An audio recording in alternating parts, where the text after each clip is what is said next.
உங்கள் வீட்டு பிள்ளையாகிய நான் இங்கே வந்திருக்கின்றேன். 14 வருஷம் நான் இல்லைனாலும் உங்களோட உங்க நினைவுகள்ல இருந்திருக்கேங்கிறது நான் இங்க வந்த பிறகுதான் தெரிந்து கொண்டேன். உண்மையிலேயே அது எனக்கு மகிழ்ச்சியும் பெருமையும் தருகிறது. மீண்டும் நமது பகுதியின் வளர்ச்சிக்காக ஜாதி மதங்களுக்கு அப்பாற்பட்டு பணியாற்றக்கூடியவன் நான் என்பது உங்களுக்கு தெரியும். நமது பகுதியின் தேவைகளை நிறைவேற்றி தரவும் நமது தேனி நாடாளுமன்ற தொகுதி ஒரு தன்னிறைவு பெற்ற தொகுதியாக, எல்லா திட்டங்களும் பெற்ற தொகுதியாக, இளைஞர்களுக்கு வேலை வாய்ப்பை உருவாக்கி தரவும், விவசாயிகளுக்கு தேவையான நீர்ப்பாசனத்திற்கான திட்டங்களை கொண்டு வரவும், அடிப்படை வசதிகள் உட்பட அனைத்து வசதிகளையும் பெற்றுத்தர உங்கள் வீட்டு பிள்ளையாகிய நான் மீண்டும் பணியாற்ற வாய்ப்பு கேட்டு வந்திருக்கின்றேன். இந்த முறை குக்கர் சின்னத்திலே போட்டியிடுகிறேன். மோடி அவர்கள் மூலம் அவரை பிரதமராக்குவதாக 3வது முறை பிரதமராக்குவதன் மூலம் நமது தேனி நாடாளுமன்ற தொகுதிக்கு தேவையான எல்லா திட்டங்களையும் பெற்றுத் தருவேன் என்ற உறுதியை கூறி, நீங்கள் உங்க வீட்டுல எல்லார் வீட்லயும் குக்கர் இருக்கும். குக்கரை பார்த்த உடனே உங்க வீட்டு பிள்ளை டிடி விஜயராஜன் ஞாபகம் இருக்கும். குக்கர்ல ஜெயிக்க வைங்க.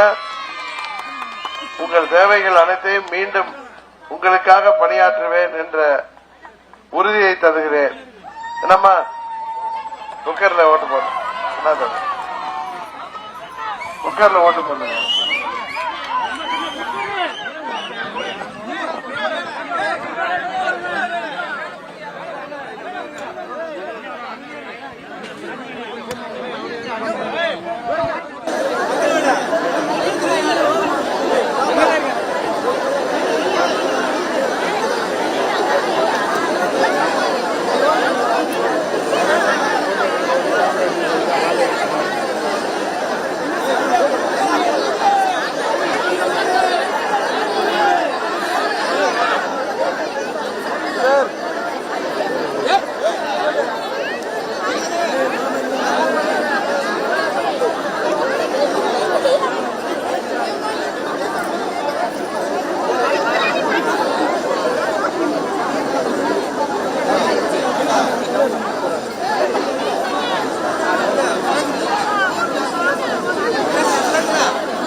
வருகை தந்த வெற்றி வேட்பாளருக்கு குக்கர் சின்னத்திலே வாக்களிப்போம் என்று சொல்லி மகத்தான வரவேற்பினை நல்கிய அத்தனை நல்ல உள்ளங்களுக்கும் நெஞ்சார்ந்த நன்றிகளை சொல்லி நடைபெறவிருக்கின்ற நாடாளுமன்ற தேர்தலில் ஜம்முண்டோர் பகுதிவாழ் வாக்காளர் பெருங்குடி மக்கள் அத்தனை பேர்களும் ஒட்டுமொத்தமாக சிந்தாமல் சிதறாமல் குக்கர் சின்னத்திலே வாக்களிக்க வேண்டும் என கேட்டு உங்களது இல்லம் நோக்கி இருகரம் கூட்டி துக்கர் சின்னத்திலே வாக்குதலை கேட்டு வந்து கொண்டிருக்கிறார் மக்கள் செல்வர் டிடிவி தினகரன் அவர்கள்.